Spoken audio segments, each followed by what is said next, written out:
Hi guys, hello everyone.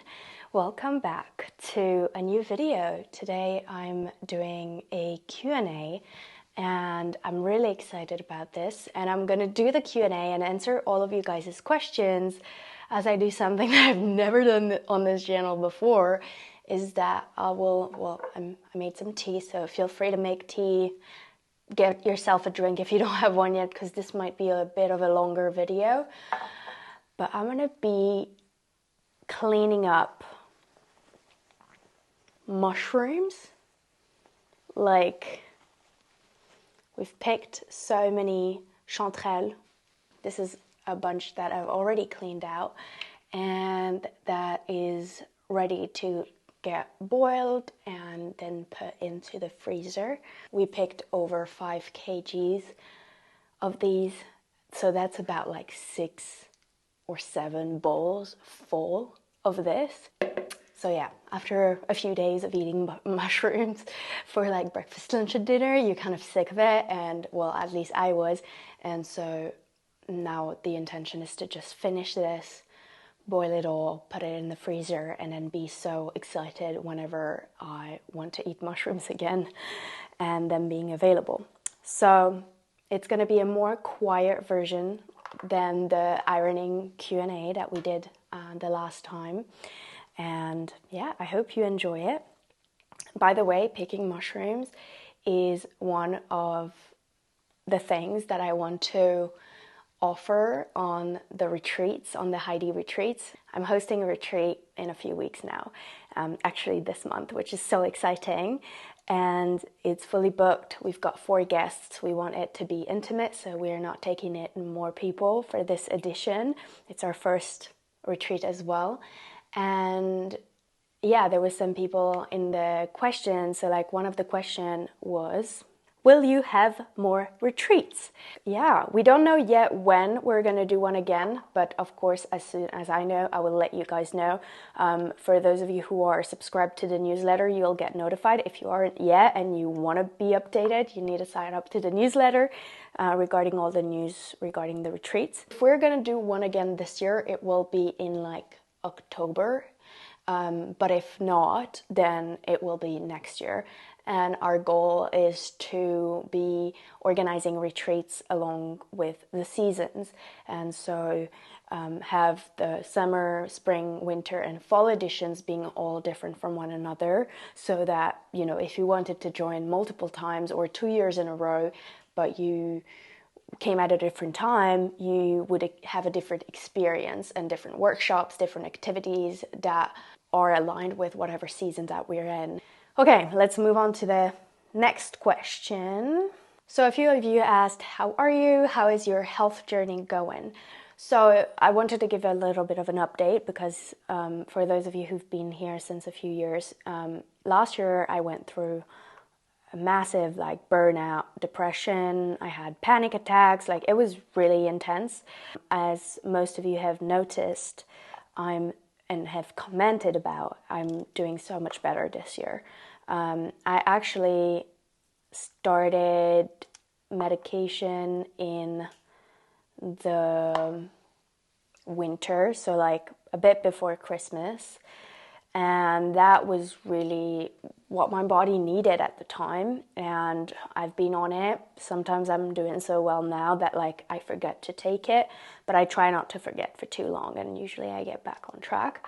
But I haven't had to up my dosage, and I've been able to actually remove one of the medication I was taking to fall asleep.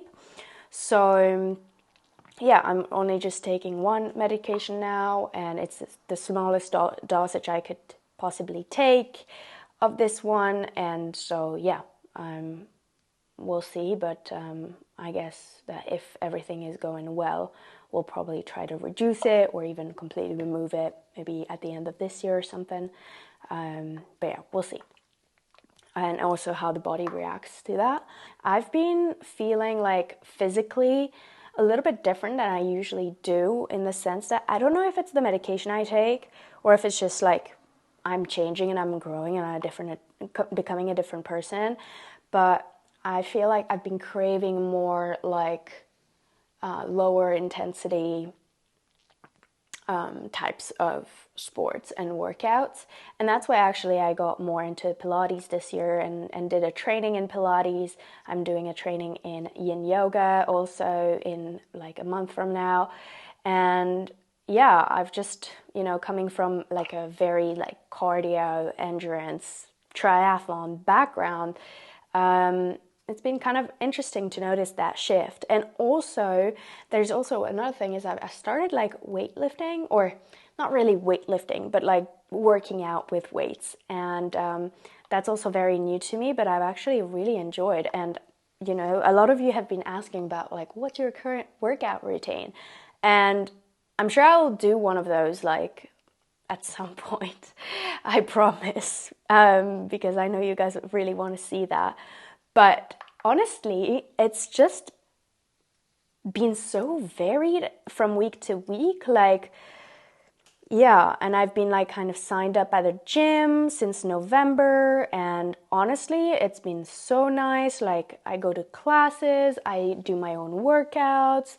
I've gotten so confident in going there, although it's like a very new environment for me. I'm excited to share because there's definitely a lot of new things that I've been doing as part of my workout routines.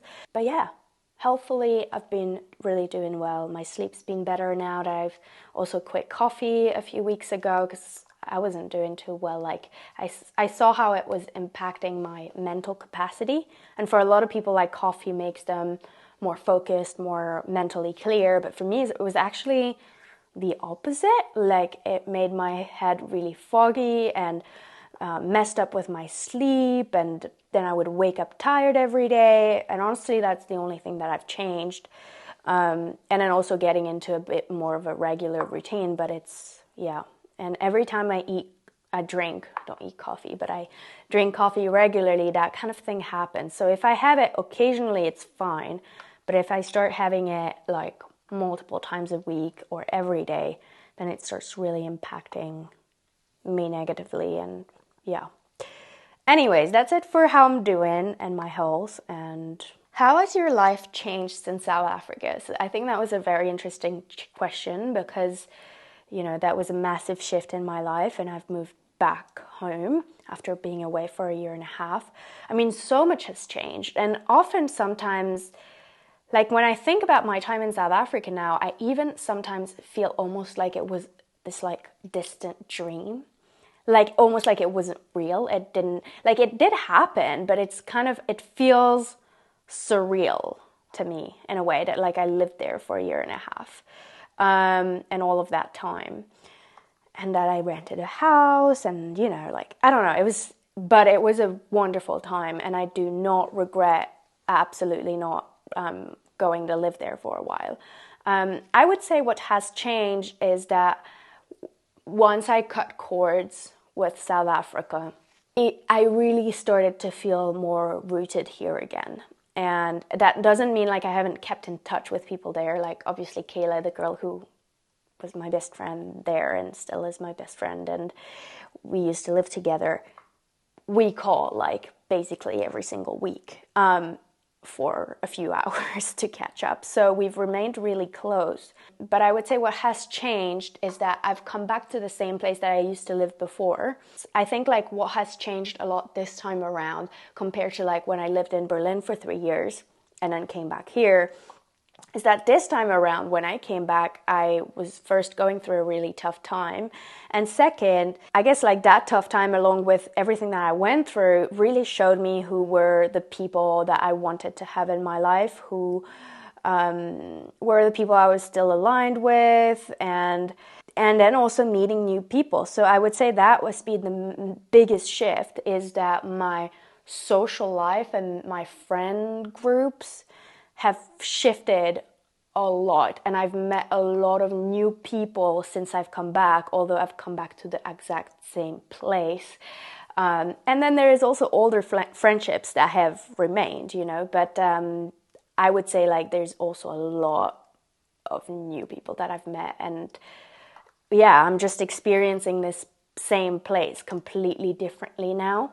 The second thing that I would say changed a lot is that now I can really project myself into the future and being grounded. So yeah, some people were confused of like, oh, you have a boyfriend? And I was like, yeah, I mentioned it in the last Q&A, but maybe some of you missed it. So yeah, I have a new boyfriend. Well, not so new anymore now. It's been really good, and it's been really, yeah, I don't know, it's just been really good and very easy and fun and simple.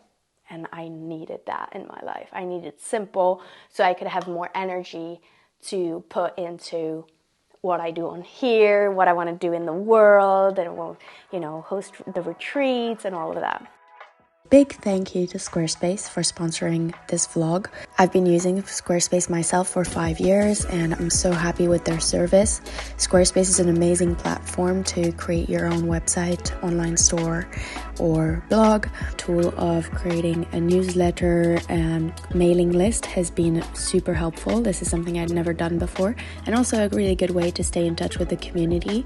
On Squarespace, you can also link any of your social media platforms to your website, as well as create a membership area, sell online courses or products. Recently, Squarespace came out with Squarespace AI, which is an inbuilt AI tool to create your website in just a few clicks. It will suggest you the right designs for the type of business or product that you want to sell or the blog that you want to create, as well as generate specific text according to the way you want to communicate about your products or services. If you're new to Squarespace, you can go to squarespace.com and try it for free. And then whenever you're ready to launch your website, you can get 10% off by using the link squarespace.com/ChloeKien. Thank you all so much for using this link and therefore supporting this channel. And thank you to Squarespace for sponsoring this video. Next question, and that's kind of joining the one I just answered.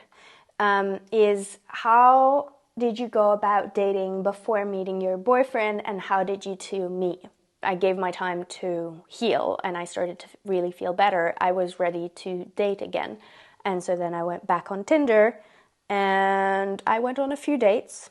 Not many, actually. When I met my now partner, I met in total 4 guys. With all of them, I went on a first date. And all were super kind from like the first impression and nice, but the man that I'm seeing now was the only one where I felt like a real connection with, and the type of connection that I would want to have with a partner. Like, that's what my intuition told me, and I trust it. So when Mystery Man and I met, so we met on Tinder, we went on a first date. We didn't chat too much before going on a date. I actually liked that because, like, I knew enough of him. Also, his name, like his full name, was actually visible on his Tinder profile. So I did stalk him before going on the date. And so I had an idea of who the guy was and, like, what he was doing, and, you know, like, so yeah, but we chatted for a little bit before going on the date, and but not too much. And then when we went on the date, we really clicked and we talked a lot, and it was really fun and like interesting. We have a really good like mental connection, and that's also very important to me and actually to the both of us. So that was super nice, like kind of a similar background in the sense that we've both not studied like in the town where we like kind of come from, or area where we come from, and we've both like either traveled during our studies or after or both, and you know, we've had this whole like kind of international lifestyle before coming back to settle here, and he's come back to settle here, I think now it would be like 3 or 4 years ago, like around COVID. I felt like really aligned in like where we were at in our lives, basically, like professionally a little bit, and although we're not at all in the same field in terms of like our journeys, if that makes sense. Some person asked, how do you cope with feeling lonely? And I think that was like a question that was mentioned because, you know, like I live on my own, I work on my own, like I can have a very lonely lifestyle, and that is not good for physical, mental, everything, like health.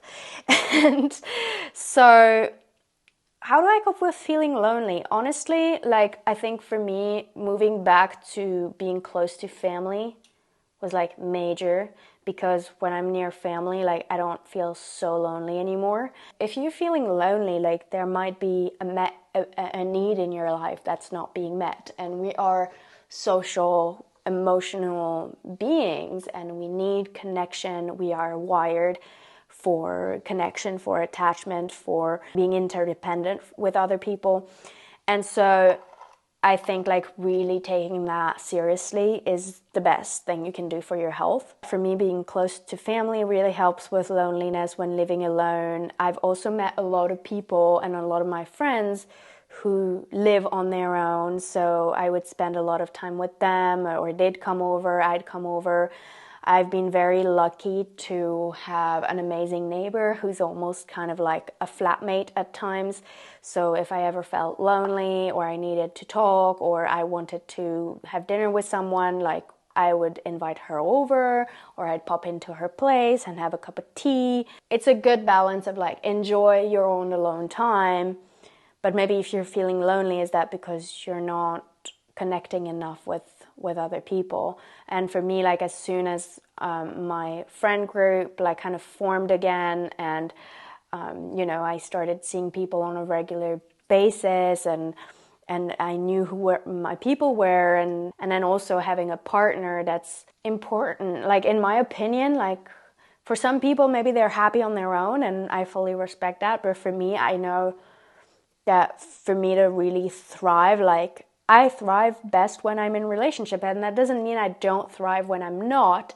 And that's actually one thing that I've learned and noticed this year so far, is that I love this relationship that I'm in because he can go away for a whole week or 2 weeks or however long. I mean, of course I will miss him, but I won't like be there like waiting for him and just not have a life of my own. I really have a life of my own. I do my own things. Like I'm totally fine with having, nights in on my own at home and making myself dinner and, reading my book alone. Like it's totally fine. I love that. Connect with people. And like do things. Like I met a lot of my new friends, like going for runs, doing things that I loved, going to pottery class.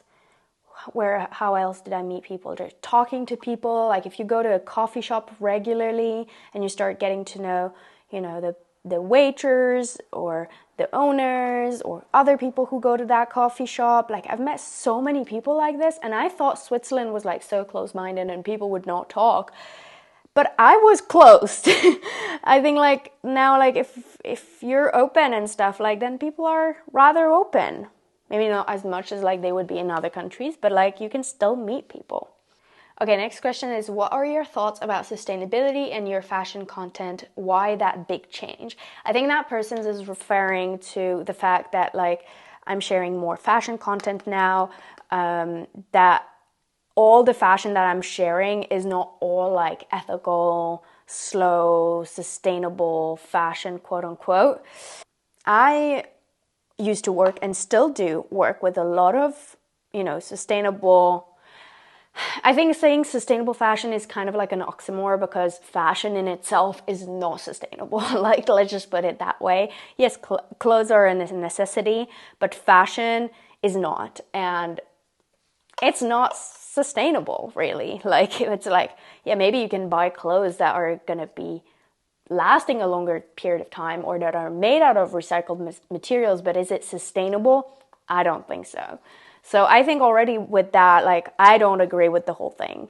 I think there's a lot of greenwashing, and I think that it kind of starts also this thing of like right and wrong, of like, oh, it's this, so like it's right, but like if it doesn't do this, then it's wrong. Whereas I think it's so much more than that. Like it's not just so black and white with fashion, but like with anything else as well. And that's something that I've learned over the years, is that, even when I was sharing like ethical and sustainable fashion content, it's like I was still in a sense, like a big consumer of clothing because I was sent stuff by a lot of brands, and I would be consuming more than like my parents would, even if my parents then would buy from fast fashion. But then who's more sustainable? The one with a full like wardrobe and constantly getting new clothes that are sustainable, or someone who buys at fast fashion but buys only when they need something, or, you know, invest in things that they're going to wear for a long time. And that's where I realized, like, it's so paradoxical. There's no kind of like right or wrong. And that actually freed me a lot from the pressure I was putting on myself to always be sustainable. And actually just enjoy, because like I love fashion, and I've realized like how also as my style has evolved a little bit and stuff, like I'm kind of, I still love basics. Like I wear a lot of basics, but if you look at like my style evolution over the years, like, oh my God, like I used to wear basically only basics because all I was wearing was like organic cotton things and 100% linen things, and from small little brands that didn't have so many like patterns and fun designs. And I'm not saying that there's anything wrong with that. I think those pieces are essentials to a good wardrobe and a capsule wardrobe. But I think that like over the years, I've realized that actually also with my own clothing, like looking back and sorting through it, is that the pieces that were the most sustainable to me in my wardrobe were the ones that I've kept for the longer. And not only that I've kept, but have been worn. Because I can keep something for 10 years in my closet and wear it twice. Is that sustainable? You know, like considering the amount of resources and energy that went into making that garment happen. So I realized in the end what was more sustainable, or I like the term durable, is to buy clothes that are first high quality fabric, a design that will like last, but also most of all is something that I deeply love and that I will get a lot of use and wear out of, so that I can really wear it for its whole like lifespan. And if I didn't, I could still like resell it because it's still good quality enough to be sold again.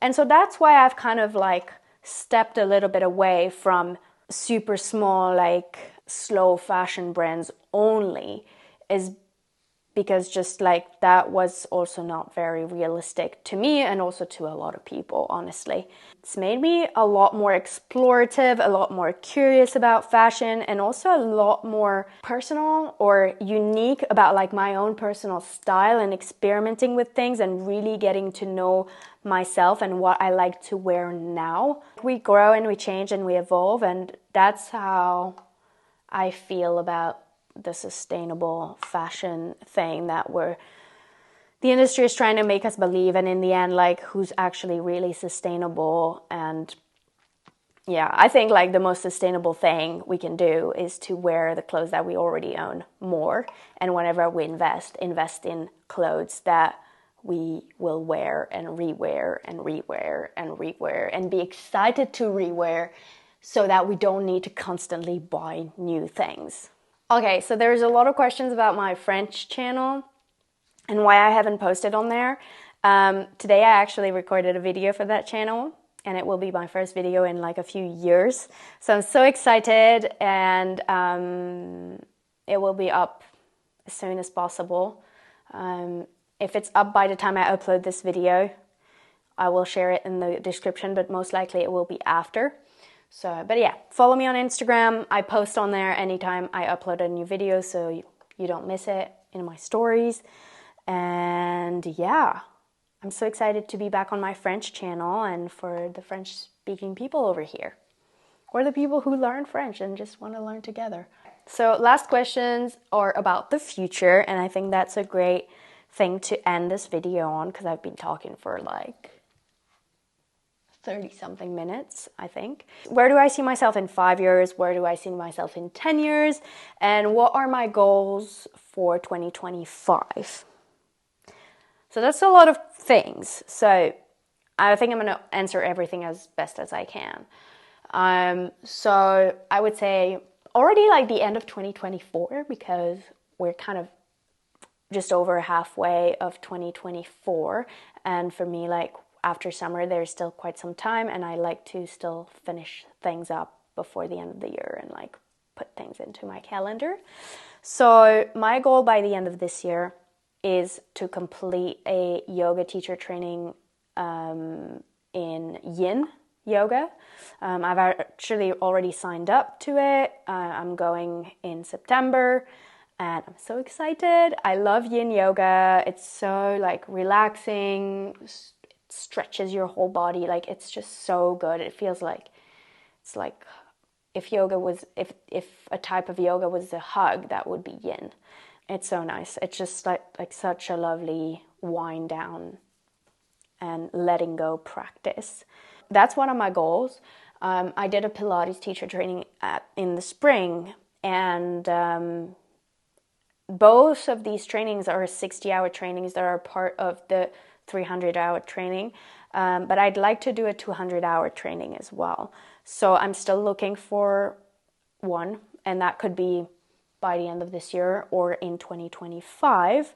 My goal for 2025 is to host more retreats next year, to continue content creation, to post again on my French channel a little bit more regularly and see where that takes me, to also be more active on like TikTok and in Instagram Reels, and kind of let go of perfectionism and being just finding like a format that works for me, and then like uploading very regularly. Personally, so my partner and I are looking to move in together, and we both have like really lovely apartments that we're both renting, and we really like both of the apartments, and they're both well located. We want to start something new together and like really decorate a place and choose a place together, as opposed to, you know, one person moving into with the other who's already lived there for so long. I think like we just like this idea of like starting something new. And because we're spending so much on rent also, so we're looking at either renting an apartment, but honestly, rent has gone up so much. And regarding like how much we would be spending in rent, we quickly realized, okay, we'd be better off buying. But then buying property in the area where we live at the moment is pricey, but it's not impossible. So I am currently working on the manifestation of that, and also really trusting the process. So I would say like personally it would be to move in together by the end of the year or beginning of next year, find a place, decorate it, really settle down, and, you know, get into our routine. We've actually kind of been living together already in a sense, because he's kind of always been here at home with me, and yeah, he's not here all the time, but enough, and we've spent enough time together also on holidays or in time offs and weekends to know that we'd be working well, like as a team, sharing a space. And also I think because like when he comes here, when I go to his, we both behave like it's also our home. So like it's not like he comes here and he's just a guest. Like he comes here and he takes care of everything, and he will help me with like things such as cleaning and like things you need to do to keep an apartment tidy and organized and clean. So yeah, anyway, so that's our goal, and we're really hoping that the universe will align for that. So like some of our other plans, and my also personal plans are kind of dependent on like how and when we move in together, because I've always wanted to have a dog since the longest time I can remember, and he's also a dog person, and we really, really want to adopt a dog. So it would be mainly my dog, since he's at work more of the time and he's less flexible to take care of it. So it would be my dog, but you know, it would be our dog. We're thinking it would make sense or just be easier to wait until we've settled down and we're kind of installed and we see where we live and what's our living situation like before we do that move. I think also because professionally, like now I've got like the retreat and I want to do the training, and that might be time where I'll have to be away, and that's not ideal with a puppy. So yeah, I would say like move in together, get a dog. I'd love to get engaged, but I'm not in a rush like right now. But for next year, yeah, we've set, I think 2026 would be nice to get married. That's in 2 years. 5 years from now, I will be, holy moly, in 5 years from now, I will be 33, and I will be almost 34 in 5 years from now. So at 33, I see myself being married, having at least one child. I think like one child, and maybe on the way to the second child. We actually sat down with my boyfriend and we made like a vision plan of like all of our personal but also common and also individual like professional goals over like life basically. And obviously things can change, but just so we have an idea of where each of us is going and how we can best support that. And also, you know, for me it was really important that we see, okay, like we see eye to eye, we, you know, want the same things in life in a pretty similar time frame, and we're gonna go create it. You know, it sounds maybe very romantic and very not like go with the flow, but I know what I want. And I think that like in order for things to happen, sometimes you need to plan a little bit, and then you, of course, you let life happen, but you also need to make it happen. So that was my part in making it happen. And so at age 33, so like in 5 years from now, I'd love us to be in the plan to, you know, have bought land or property to renovate. We'd already be living in together, either with like a really nice flat that we rent or a flat that we've bought, and then rent that out and then or sell it, and then be on the work of building our more like forever home, or like our family home. And professionally, I think I will have like quieted down a little bit. I might have done more things. I don't know what. I have so many ideas and I don't want to share them too many on here. But I want to keep doing what I'm doing now for now. But yeah, we'll see how the whole retreat goes. And then I think like if I have kids, like very young kids, work might not be my priority, at least in the first years of their lives. But I see that in 10 years, once the kids are a little bit older and they start going to school, then like things picking up for me professionally again, potentially. And I'd love in 10 years, I'd love, like one of my dreams is to buy property in the mountains and have like a little cabin or an apartment where we can go and spend time in nature. I love horses. I love animals in general. And I would love at some point in my life to have more than just a dog. Might change, but I'd love like to live in like on the land and maybe have goats and chickens. And I don't necessarily want a farm, but I just love animals so much. And so that would be maybe like a little dream for when I'm in my 40s.